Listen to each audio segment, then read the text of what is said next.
Me escondí en el armario para ver con mis propios ojos en qué convertía mi marido la vida de nuestra hija todas las noches, exactamente a las 2 de la madrugada. ¿Sabes ese momento en que miras a alguien y piensas en todo lo que habéis vivido juntos, los años de matrimonio, las dificultades superadas, los buenos y los malos momentos, y, de repente, ya no reconoces nada? Eso fue lo que sentí cuando vi lo que mi marido hacía con nuestra hija. Me llamo Elena Morales, tengo 36 años, y hasta hace poco creía tener una vida tranquila, casi rutinaria, con sus pequeñas alegrías y algunos sobresaltos normales.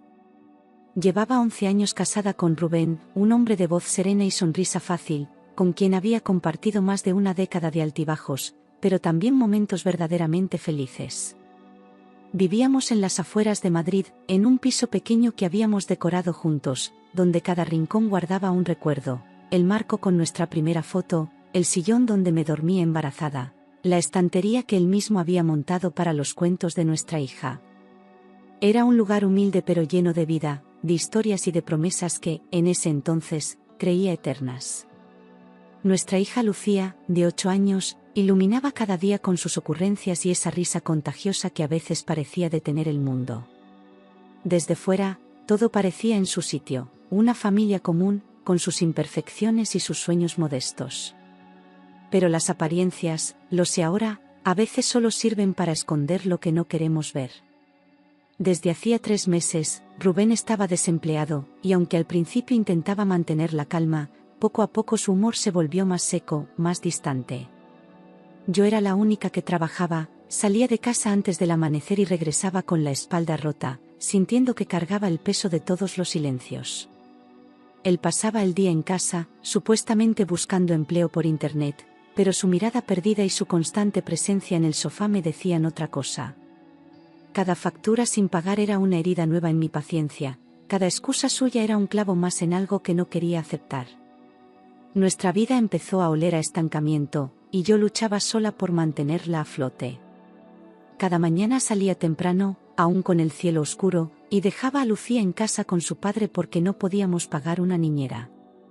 Me despedía con un beso rápido y una sonrisa forzada, intentando que no notara mi ansiedad constante.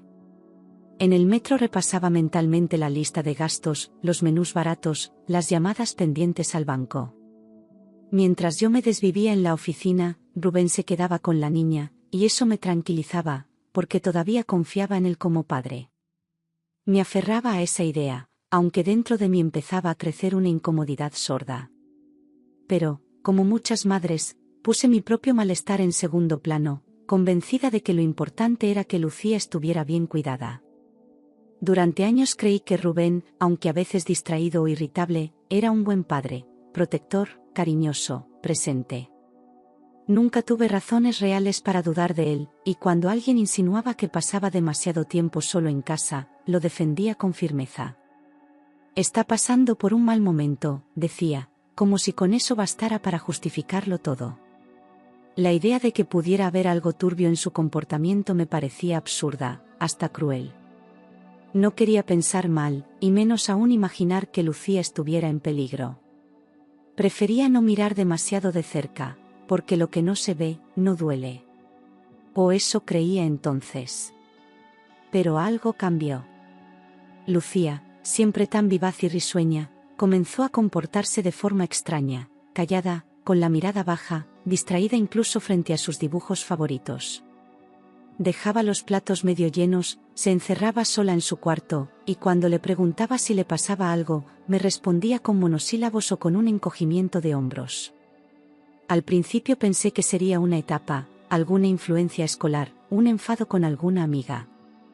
Pero su tristeza tenía una densidad distinta, algo que no supe identificar de inmediato, pero que me atravesaba como un presentimiento oscuro. Yo la miraba y sentía que algo dentro de mi hija se estaba apagando. Una mañana, mientras arreglaba su cama, encontré las sábanas mojadas y el pijama arrugado en una esquina, como si hubiera intentado esconderlo. Me sorprendió, porque Lucía no se orinaba desde los 5 años, y ni siquiera durante los días más tensos había vuelto a ocurrir. No le dije nada al instante, solo la vi todo con el corazón encogido, sintiendo que ese pequeño accidente hablaba de algo mucho más grande. La noche siguiente volvió a suceder, y esa vez fue ella quien me lo confesó, con lágrimas en los ojos y la voz temblorosa. La abracé, intentando calmarla, pero dentro de mí algo empezó a romperse de verdad. Me alarmé profundamente, pero intenté no mostrarlo delante de Lucía. Pensé que quizá estaba estresada, que alguna pesadilla recurrente le impedía dormir con tranquilidad. Empecé a hacerle preguntas suaves, sin presionarla, pero sus respuestas eran vagas, como si tuviera miedo de hablar. Consideré pedir cita con un psicólogo infantil, aunque me preocupaba que Rubén lo tomara como un ataque. Lo cierto es que, en mi interior, ya intuía que lo que afectaba a Lucía no era un simple problema escolar. Pero aún me resistía a aceptar la posibilidad de que viniera de dentro de nuestra propia casa. Cuando hablé con Rubén sobre lo que estaba pasando, su reacción fue extrañamente indiferente. Se encogió de hombros, sin apartar la vista del televisor, y murmuró: «Son cosas de niños. No te preocupes tanto». Su frialdad me desconcertó, como si no entendiera la gravedad del asunto, peor aún, no le importara en absoluto. Intenté insistir, pero él cambió de tema con rapidez, hablándome de una oferta de trabajo que supuestamente había visto online. Algo en su actitud me pareció evasivo, casi calculado, pero no dije nada más. Esa noche dormí mal, dándole vueltas a su falta de reacción. A partir de ese momento, empecé a observarlo con otros ojos, a analizar cada palabra, cada gesto, cada silencio. Noté que ya no me miraba igual, su mirada era esquiva, tensa, y su voz, cuando hablaba conmigo, tenía una especie de filo que antes no estaba. Me dije que era el estrés, la frustración de estar sin trabajo, pero algo en mí ya no podía conformarse con esa excusa. Había una frialdad, una sombra en el que me helaba la sangre sin saber por qué. Empecé a preguntarme si de verdad lo conocía, si el hombre con el que compartía la cama era aún el mismo. Y, sin querer, empecé a tener miedo. Pasaron varios días en los que no pude dormir profundamente, a pesar de los somníferos que solía tomar por mis problemas de insomnio. Me despertaba a medianoche, con el corazón latiendo fuerte, sintiendo que algo se movía en la casa. Algunas veces me pareció escuchar la puerta de nuestra habitación abrirse suavemente, pero no tenía la certeza de si era real o producto de mi angustia. Rubén, por su parte, se levantaba tarde, decía que no dormía bien, pero no explicaba por qué. Yo no preguntaba, pero la duda empezó a roerme por dentro, como una advertencia que se repetía en mi cabeza. Había algo que no encajaba. Una madrugada, entre sueños, oí pasos suaves en el pasillo, un crujido casi imperceptible, y el sonido de una puerta cerrándose con cuidado. Abrí los ojos sobresaltada, pero no me moví, paralizada por una mezcla de miedo y negación. Me convencí de que estaba soñando, que solo era mi mente sugestionada por tantas preocupaciones. Sin embargo, al mirar hacia su lado de la cama, lo encontré vacío. No supe qué hacer, así que cerré los ojos de nuevo, fingiendo que nada pasaba. Pero esa noche, mi confianza se agrietó definitivamente. A los pocos días, mientras veía a Lucía dibujar en silencio con una expresión ausente, comprendí que no podía seguir ignorando lo que sentía. El instinto de madre, ese que no falla, me gritaba que algo muy serio estaba ocurriendo y que yo estaba llegando tarde. Me senté a su lado, le acaricié el cabello y le pregunté si alguien la hacía sentir mal. No respondió, pero sus ojos se llenaron de lágrimas y desvió la mirada, como si temiera que sus pensamientos pudieran ser leídos. Esa fue mi señal, tenía que actuar, con cautela, pero sin más demoras. Esa misma noche, fingí tomar mis pastillas para dormir, como siempre hacía delante de Rubén, pero en realidad las escondí dentro del cajón de la mesilla. Me metí en la cama como cualquier otra noche, respirando con calma para no levantar sospechas. Rubén me dio un beso en la frente, como siempre, y se acostó dándome la espalda. Mi corazón latía desbocado, pero mi cuerpo se mantuvo inmóvil, entrenado por el miedo y la urgencia. Sabía que esa noche sería decisiva, y que todo dependía de mi silencio. Por primera vez, me preparaba para ver la verdad con mis propios ojos. Los minutos pasaban lentos, densos, como si el tiempo hubiera decidido detenerse para hacerme dudar de mí misma. Fingí dormir, con la respiración acompasada, y conté los latidos de mi corazón como una forma de no perder el control. La oscuridad en la habitación era total, pero mis ojos estaban abiertos, atentos a cualquier movimiento. Cada crujido de la madera o sonido lejano me ponía al borde de las lágrimas. La espera se volvió una tortura, pero no podía rendirme, porque la verdad estaba a punto de revelarse.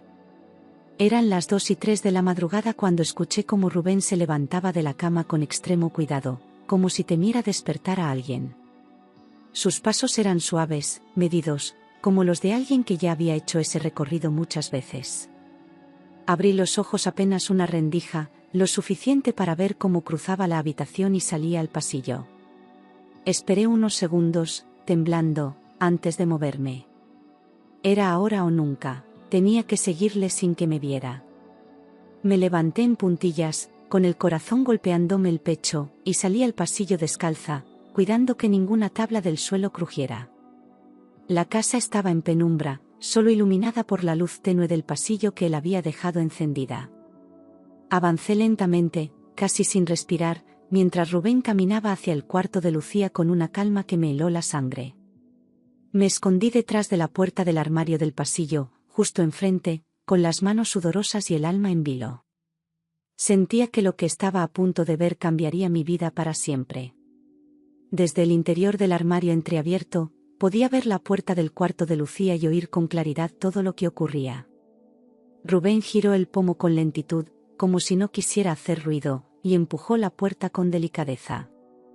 Mi cuerpo entero se tensó al verlo entrar en la habitación de nuestra hija en plena madrugada.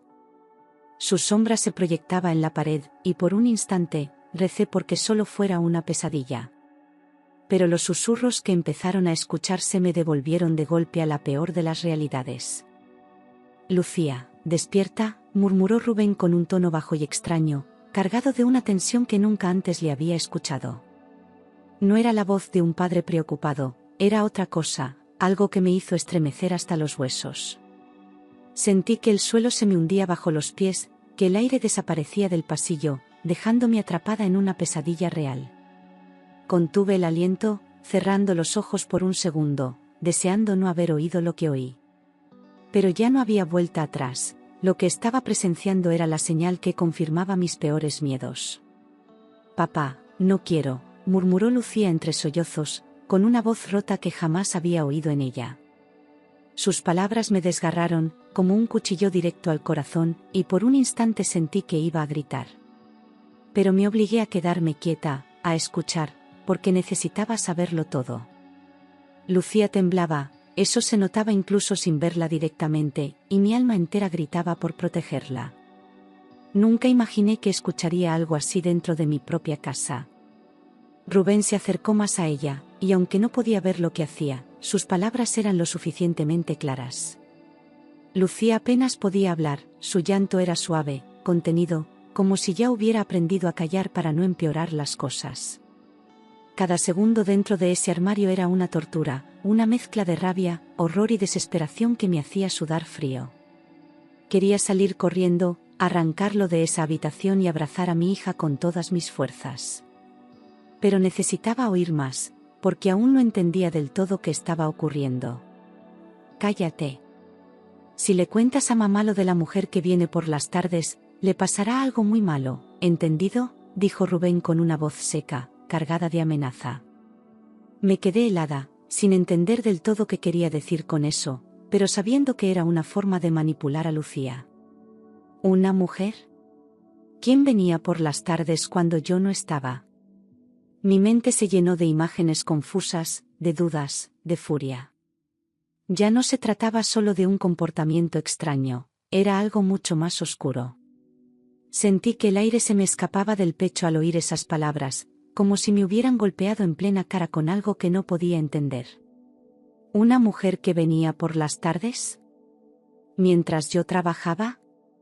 El miedo se mezcló con una rabia que nunca antes había sentido, una furia contenida que me obligaba a apretar los puños dentro del armario.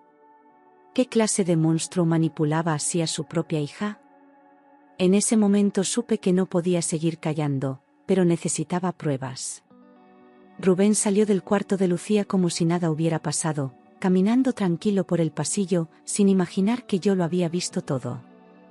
Esperé unos segundos, conteniendo el temblor de mi cuerpo, y salí del armario en silencio, descalza, con el corazón a punto de estallar. Me metí en la cama antes de que él regresara y me acurruqué bajo las sábanas fingiendo dormir. Cuando volvió a acostarse a mi lado, sentí que la cama ya no era un lugar seguro, sino una trampa.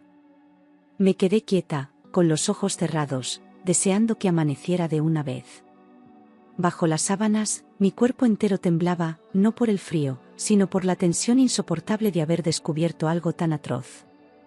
Escuchaba su respiración, lenta, tranquila, como si no llevara encima el peso de ninguna culpa.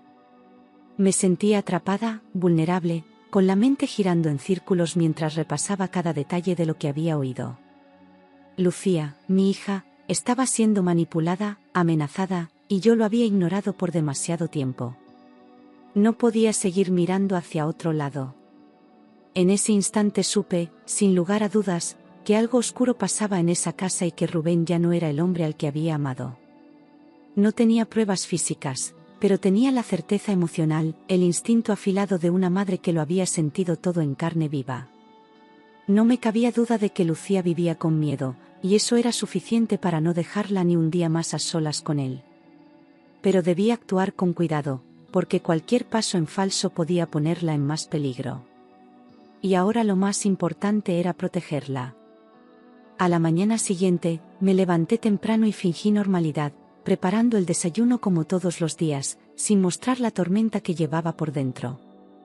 Rubén se sentó a la mesa como siempre, revisando su móvil, como si la noche anterior no hubiera ocurrido absolutamente nada.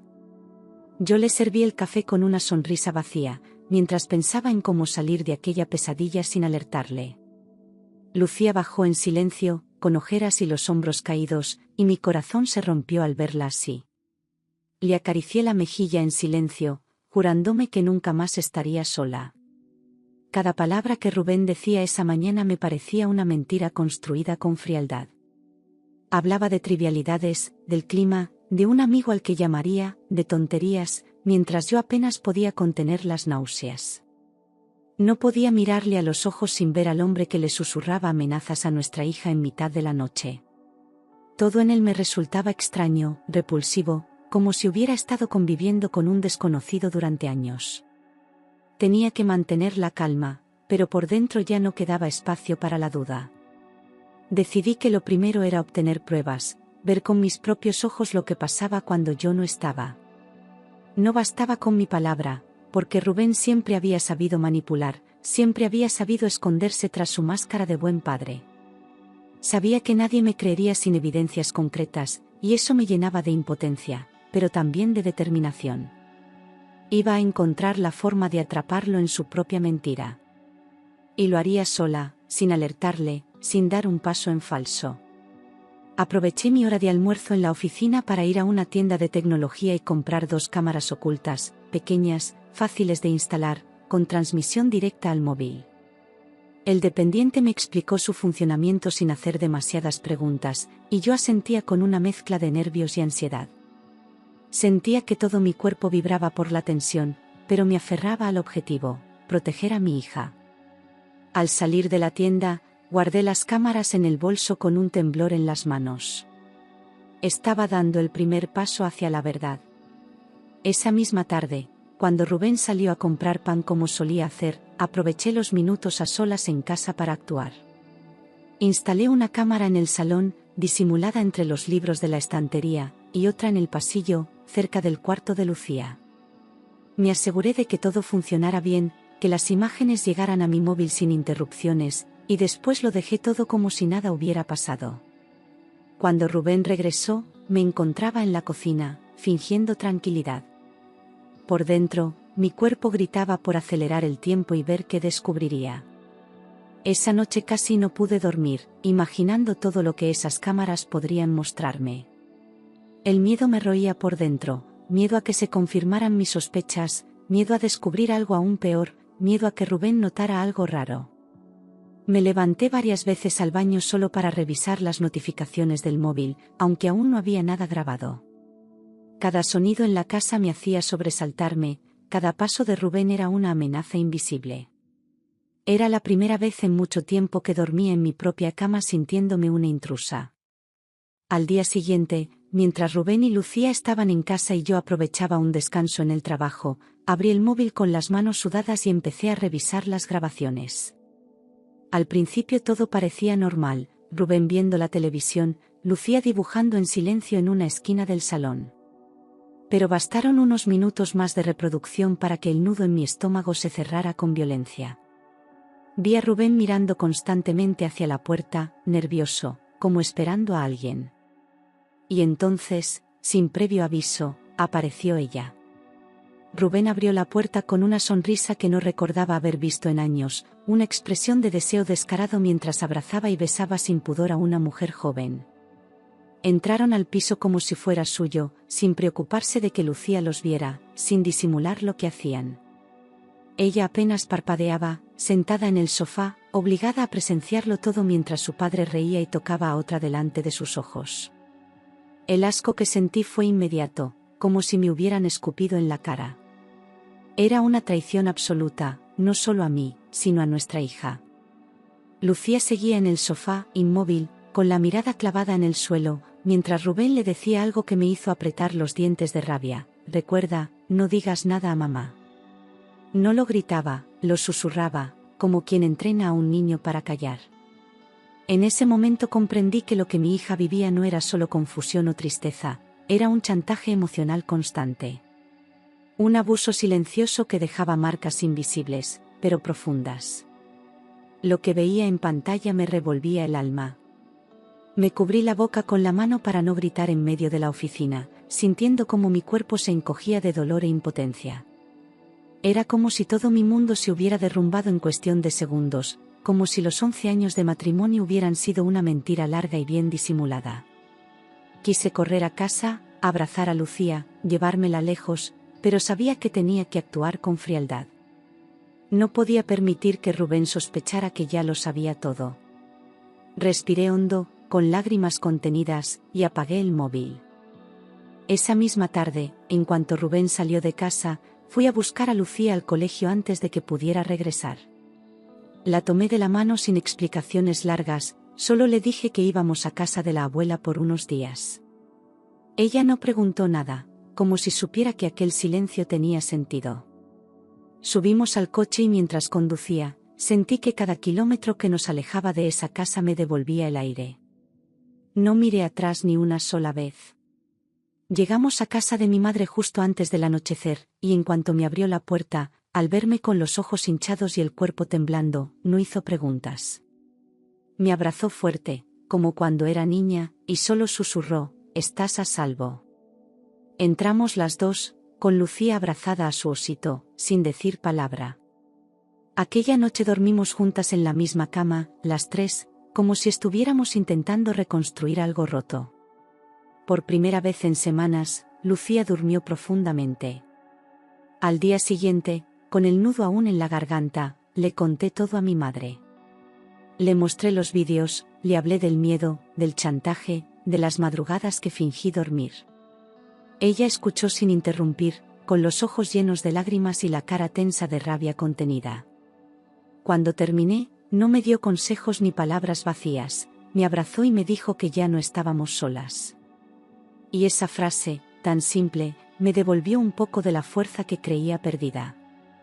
A la mañana siguiente, me levanté temprano y fui directamente a ver a un abogado.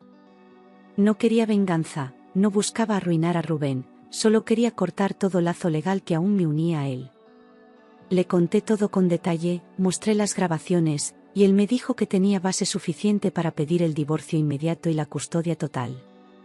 Salí de esa oficina con los papeles listos para firmar y una determinación que ya no admitía dudas. Era el comienzo del final, o quizá, el principio de una nueva vida. Esa misma semana, presenté una denuncia formal y solicité medidas de protección urgentes para Lucía y para mí. No podía permitir que Rubén se acercara, no después de lo que había visto y escuchado. El miedo seguía presente, pero esta vez me sentía acompañada por la ley, respaldada por algo más que mis propias fuerzas.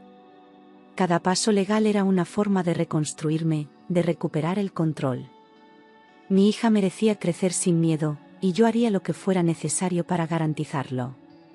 Cuando le llegó la notificación del divorcio y la denuncia, Rubén me llamó al móvil, furioso, con una voz que no reconocía. Gritaba que yo lo estaba arruinando, que iba a arrepentirme, que todo era un malentendido. No dejé que terminara la llamada, colgué sin decir una sola palabra. Su rabia no me tocaba, su voz ya no tenía poder sobre mí. Había perdido el privilegio de hablarme el día que usó el miedo para manipular a nuestra hija. No respondí a sus mensajes, ni a sus llamadas, ni a los correos llenos de excusas que intentó enviarme después. Había cruzado una línea que no tiene retorno, y yo ya no era la mujer que le perdonaba todo en nombre de la familia. La calma que sentí al cortar todo contacto fue profunda, liberadora, como si por fin pudiera respirar con el pecho completo. Esa noche dormí sin sobresaltos, sin pesadillas, sabiendo que Rubén ya no podía tocarnos. Por primera vez, sentí que el miedo empezaba a desvanecerse. Mi madre se convirtió en mi roca, cuidando de Lucía mientras yo reorganizaba nuestra vida desde los escombros. Se ocupaba de los desayunos, de llevarla al colegio, de leerle cuentos por las noches cuando yo llegaba agotada. Lucía se aferró a su abuela con una ternura que me conmovía, como si supiera que ese amor era refugio seguro.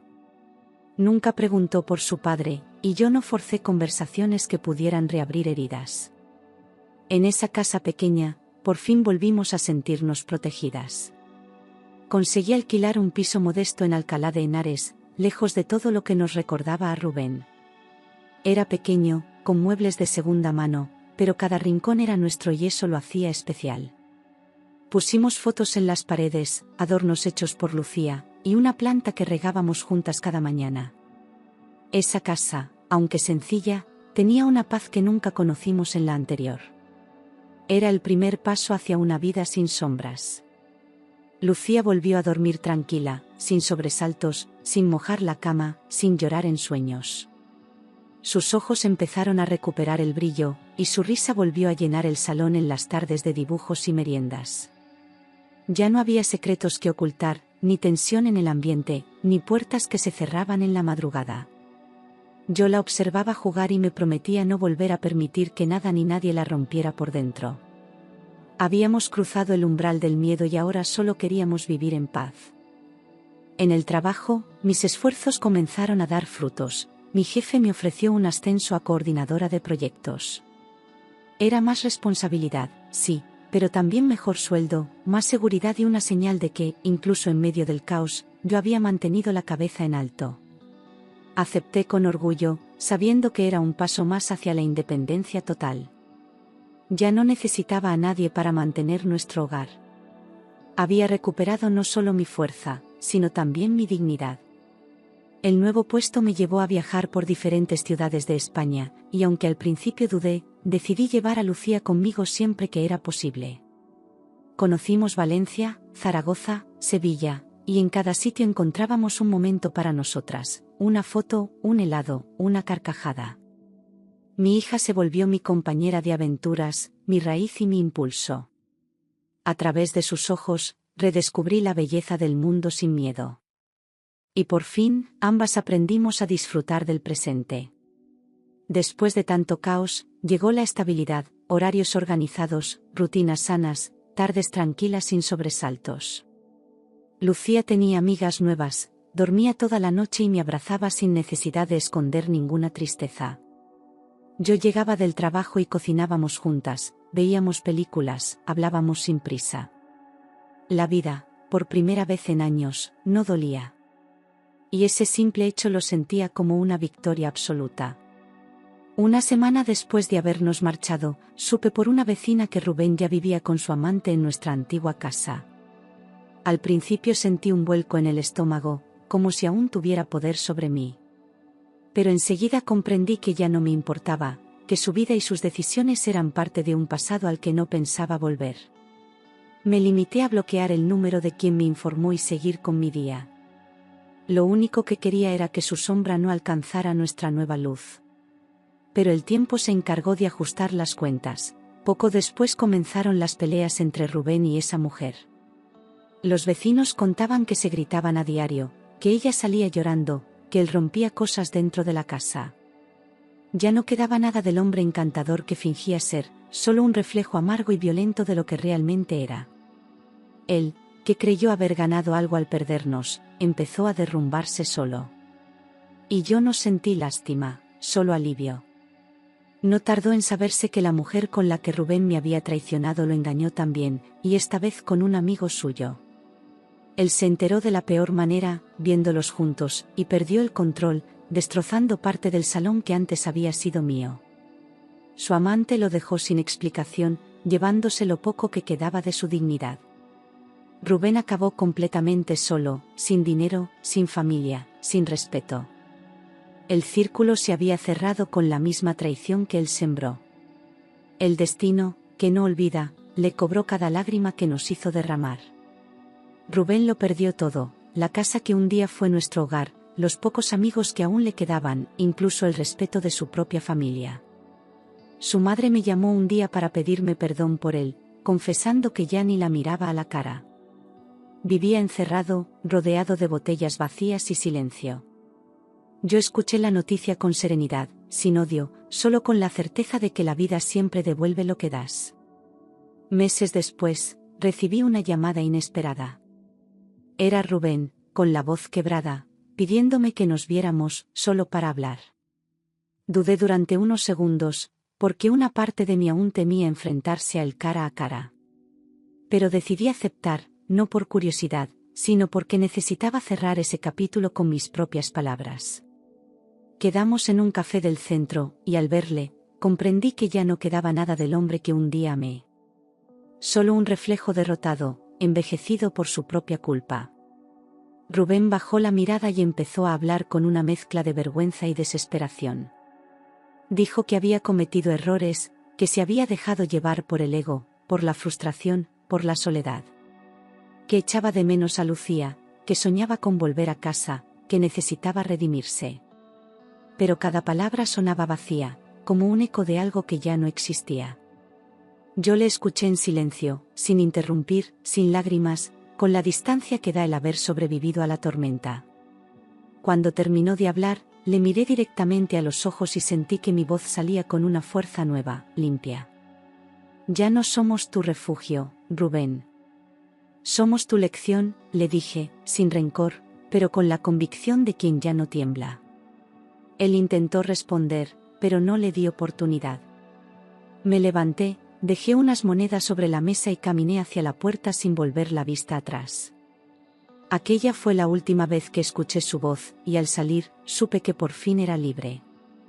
Regresé a casa y abracé a Lucía con fuerza, respirando el aroma de su cabello, sintiendo que toda esa lucha había valido la pena.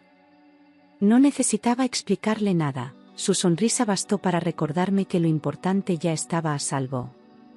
Esa noche, mientras la veía dormir tranquila, comprendí que el dolor no había sido en vano.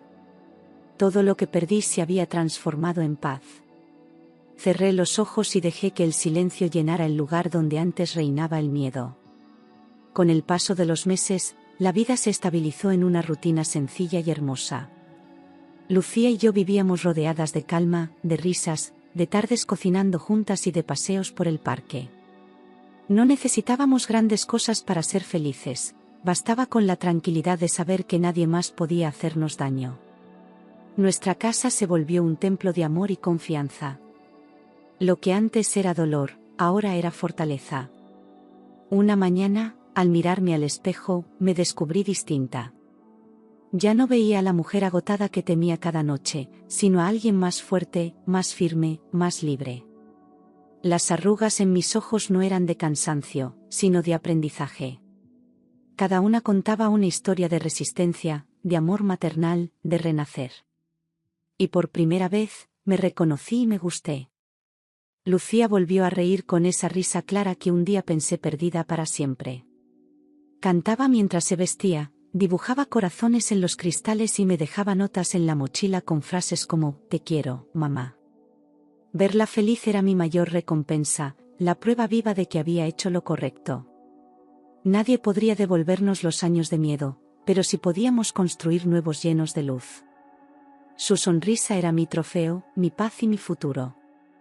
Aprendí que el amor ciego puede destruirte, pero que la verdad, aunque duela, siempre te libera.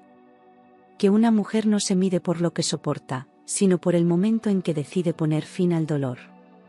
Que la maternidad no es sacrificio, sino coraje. Y que la libertad, cuando llega, no hace ruido, te devuelve el aliento. Nunca más permitiría que el silencio me robara la voz. Rubén vive solo, con sus errores como única compañía.